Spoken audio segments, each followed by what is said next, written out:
বন্ধুরা, আমরা এক মোবাইল থেকে আরেকটা মোবাইলে কোনো ডেটা বা কোনো কিছু শেয়ার করতে গেলে নিয়ার বাই শেয়ার বা কুইক শেয়ার এরকম দিয়ে ওয়াইফাইয়ের মাধ্যমে আমরা ট্রান্সফার করি। আর মোবাইল থেকে কম্পিউটারে বা ল্যাপটপ থেকে মোবাইলে কিছু দেওয়া নেওয়া করতে গেলে আমরা ডেটা কেবিলের ইউজ করি বা ব্লুটুথ থাকলে ব্লুটুথ ইউজ করি। ব্লুটুথে তো অনেক সময় লাগে, ডেটা কেবিলে একটু তাড়াতাড়ি হয়।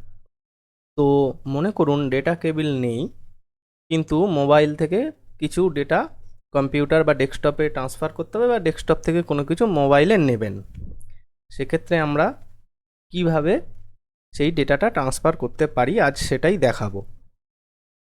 তো এর জন্য দুরকম কেন, অনেক অত্যাধিক অ্যাপ আছে, অনেক একের অধিক অ্যাপ আছে। তার মধ্যে দুটো অ্যাপ খুব বিখ্যাত, একটা হচ্ছে এফটিপি সার্ভার, আর একটা হচ্ছে সলিড এক্সপ্লোরার। তো আজকের দেখাবো এফটিপি সার্ভারের মাধ্যমে কিভাবে একটা মোবাইল থেকে আর একটা কম্পিউটার বা ডেস্কটপে ডেটা ট্রান্সফার করা যায়, বা একটা কম্পিউটার থেকে একটা মোবাইলে ওয়্যারলেসলি ডেটা ট্রান্সফার করা যায়। তো এর জন্য কম্পিউটার এবং মোবাইল দুটোকেই একই নেটওয়ার্কে থাকতে হবে, বা ওয়াইফাই দিয়ে হোক বা মোবাইলের হটস্পট দিয়ে হোক, একই নেটওয়ার্কে থাকতে হবে। তো এই কম্পিউটার আর এই মোবাইল একটা ওয়াইফাইতে কানেক্ট আছে। এই যে ডেস্কটপটা অন আছে, এখানেও নেট অন আছে।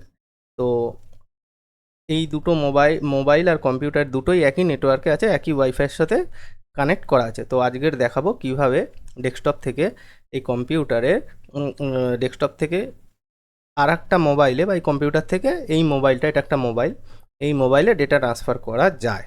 তো সবার প্রথমে মোবাইলের প্লে স্টোরে যাব। প্লে স্টোরে গিয়ে একটা অ্যাপ, ছোট অ্যাপ ডাউনলোড করে নেব। এখানে লিখব ওয়াইফাই এফটিপি সার্ভার। এই যে এসে গেছে ওয়াইফাই এফটিপি সার্ভার। এই যে ওয়াইফাই এফটিপি সার্ভার, দেখুন মেধা অ্যাপ বলে আছে। এই মেধা অ্যাপস এইটা খুব ভালো কাজ করে, এটাতে ইনস্টল করে নেব।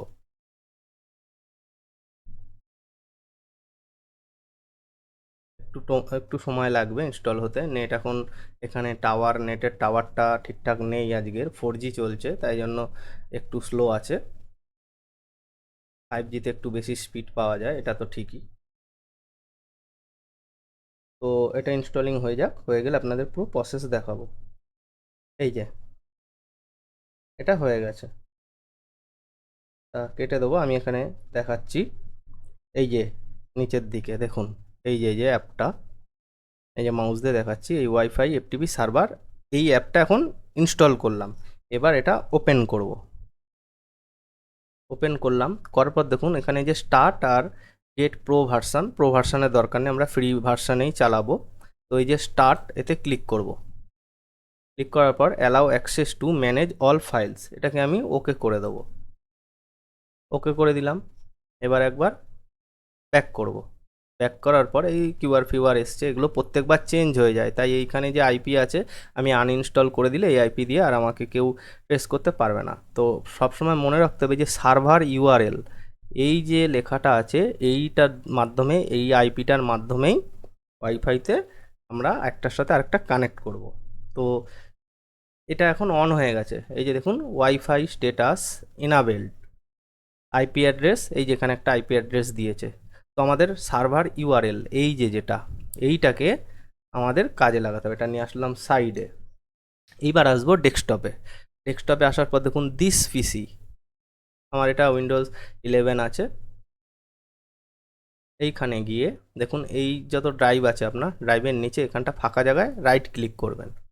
রাইট ক্লিক করার পর দেখুন এখানে আছে অ্যাড এ নেটওয়ার্ক লোকেশন, এতে লেফট ক্লিক, একবার ক্লিক করব। এখানে ওয়েলকাম এইটা এসছে উইজারটা। এবার নেক্সটের পরে দেখুন choose a custom network location এসছে, এটাকে সিলেক্ট করব। করার পর নেক্সট, এইখানে দেখুন ইন্টারনেট অর নেটওয়ার্ক অ্যাড্রেস, এইখানে এই যে আমাদের এফটিপি যেটা আছে এটা এখানটায় লিখব। তাহলে চলুন শুরু করা যাক লেখা। লিখলাম, লেখার পর নেক্সট।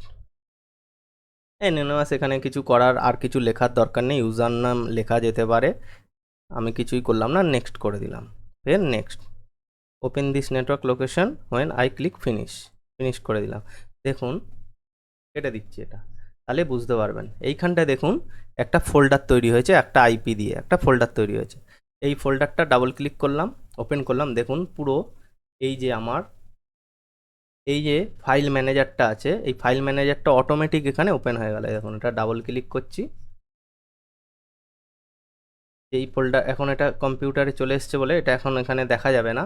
এই সেম জিনিসটা আমার এখানে চলে আসবে। আমি এটা যদি কেটে দিই, কেটে দিয়ে যদি এখানে দেখি, তাহলে দেখুন এই যে ফোল্ডারগুলো আসছে, recording, picture, music, movie, download, DCIM, Android, যা যা আসছে এটা আমি এখানের মতরে পেয়ে যাব।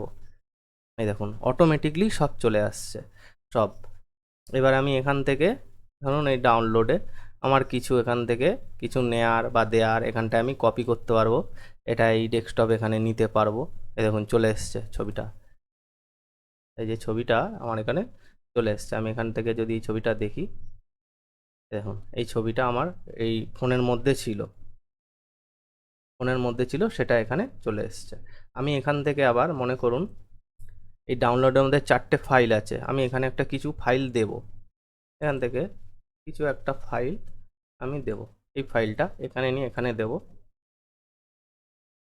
দেখুন কপি হয়ে গেল, ঠিক আছে, এই যে কপি হয়ে গেছে। 4টে ছিল 5টা হয়ে গেছে। এবার কেটে দিই, এই ডাউনলোডের মধ্যে যাই, এই দেখুন 5টা চলে এসছে, এই যে 5টায় যে ছবিটা চলে এসছে।